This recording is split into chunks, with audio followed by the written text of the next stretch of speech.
Have you ever had a day when your entire life was dismantled in a moment? Maybe you've recently lost a loved one. Maybe you've gone through a pretty ugly divorce. Maybe you have a friend going through a difficult cancer treatment. Or maybe something terrible has happened in your business.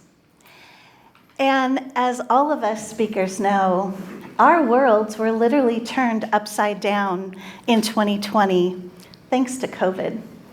Well, here's the thing that we know. Life happens, and unexpected things happen in our life. And when a life-changing event happens, you might not know how you are going to get through the day, let alone that life-changing event. Well, you are not alone. I too faced a life-changing event that literally turned my world upside down, but in a way that you can probably never imagine. On July 18th, 2001, I kissed my husband Chris goodbye in our garage, gave him a hug.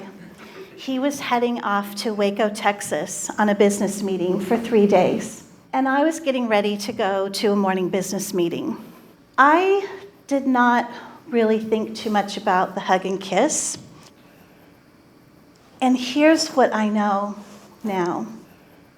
The next time that I would see Chris would be on live TV, on breaking news, in an orange jumpsuit, and in handcuffs.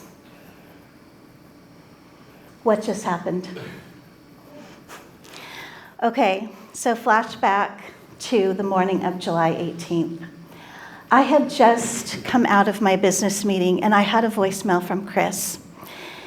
And I could tell by his voice that something terrible had happened. When I called him back, he explained to me that his ex-wife had been sent a letter bomb and that it had gone off. She was at the hospital receiving treatment and she was expected to be okay. He then asked me, "Do you think I should continue to go on my business trip?" And I said, "Why not? You have a cell phone. If anybody needs to reach you, they'll just call your cell phone." So as Chris continued to make his way to Texas, I talked with him a number of times during that day. And when he arrived at the hotel, he let me know that the Postmaster General had contacted him and they wanted to have a conversation with him. So in my mind, I am picturing a little fireside chat in the hotel lobby. And as I continued to speak with Chris that evening, every single time I talk to him, I am still picturing this fireside chat. And unbeknownst to me, I would find out later on that that fireside chat was actually taking place at the local police station. So on my last call to Chris that evening, it went to voicemail. I said to Chris, "Would you please just call me and let me know that you are okay?" All right, so at 1:23 a.m., the morning of July 19th, I suddenly woke up and I realized I hadn't heard from Chris. I checked my voicemail on my phone and there was nothing. I called the hotel and I asked for his room and there was no answer. So I called the hotel again and again and again and again. And on my 5th try to the hotel, the person at the front desk said, "Hold on a minute." I'm like, oh my gosh, something is wrong and I cannot figure it out. And before I knew it, I heard Chris's voice on the other end of the line. And I said, "Chris, what is going on?" He said, "Have you talked to my mom?" I said, "No, I have not talked to your mom. What is going on?" He said, "I am checking out of the hotel." I said, "Why?" He said, "Because I did it. I sent the letter bomb." Life, as I knew it, had unexpectedly changed. And I didn't know how I was going to get through that night, the next day, or several years to come. Okay? Now, when that happened, I have to tell you, my heart literally stopped.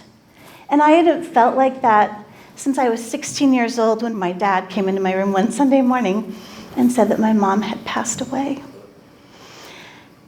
And this is my story. And this is just the beginning of what I had to endure for several years to come. And you all have a story. It might not be quite as dramatic as mine, but probably equally as overwhelming. So let's go back to the evening of July 18th, shall we? And what I didn't know was that the Alcohol, Tobacco, and Firearms had positioned an unmarked ATF car at the top of my lane. They were surveying my house.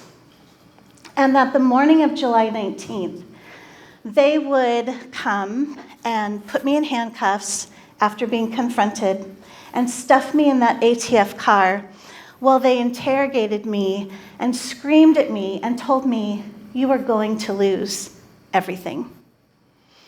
Okay, so while this was all taking place, they were waiting to get a search warrant for my home. And meanwhile, all of that was happening, there were 13 news media outlets that were assembling on the yard of my neighbor's home, and 3 helicopters that were circling above my house. And they were all pointing cameras at my front door. They were waiting for me to walk out of that house in handcuffs after I had been strip searched, only to walk across my front grass for the world to see and get into that ATF car where I would later be taken to the federal building in Seattle, all because they thought I was an accomplice, which I was not. So as I walked across my front yard, I suddenly thought, oh my God, I am doomed, because not only are they pointing those cameras at me, but they are pointing them in my garage at my minivan with my logo of my business that says, "Eliminate Chaos." An organizing and productivity business I had just started 10 months prior. Okay? So now I'm thinking, I am doomed. I have a business that I started 10 months ago. I have a husband that is in jail. And I don't know how I'm going to survive. And all I wanted was for someone to eliminate my chaos. Okay, so along the way, when my life exploded, pun intended, I learned so many valuable lessons about how to not only survive, but also thrive. And I had to hire five attorneys to help me pick up the pieces of my life that had literally been scattered all around me. You see, it wasn't Chris's ex-wife's life that was impacted, so was mine. And I will tell you that every single one of those 5 attorneys told me that I would never make it in the organizing and productivity business, and that I needed to get a real job. So it became my personal mission to prove to those 5 attorneys that I was going to make it, no matter what it took. And I was going to make a work life that could ultimately work for me. Okay? So along the way, and let's just fast forward about 7 years. One of the things that I was able to accomplish was that I became the youngest person to ever be elected as president of the National Association of Productivity and Organizing Professionals, a worldwide association with over 4,000 members. And, true story, along this journey, 3 of those attorneys later hired me to eliminate the chaos in their own offices. It's perfect. So there were so many things that I learned, and the lessons that I learned, I think, also impact all of us as speakers in this room today. Okay. The most important lesson I learned was that I had to believe in myself. If I didn't believe that I could make it in the organizing and productivity business, who else was going to believe in me? So as speakers, what I want to say is that the speaking business is really difficult. Some days life is really wonderful, and other days you might be wondering, how am I going to make it in this business? Okay. Has anyone ever said, I want to get into the speaking industry, I want to speak for a living, and then someone says to you, but how are you going to make it in that business? Has that ever happened to anyone? You want to speak for a living, you want to do what? Right. Well, here's the thing. If you don't believe in yourself first, how is anyone else ever going to believe in you? So what I want to leave you with is that when you believe in yourself and you know that you can set out to accomplish what your goals are, you can accomplish those, and you can also realize all of your dreams. Thank you.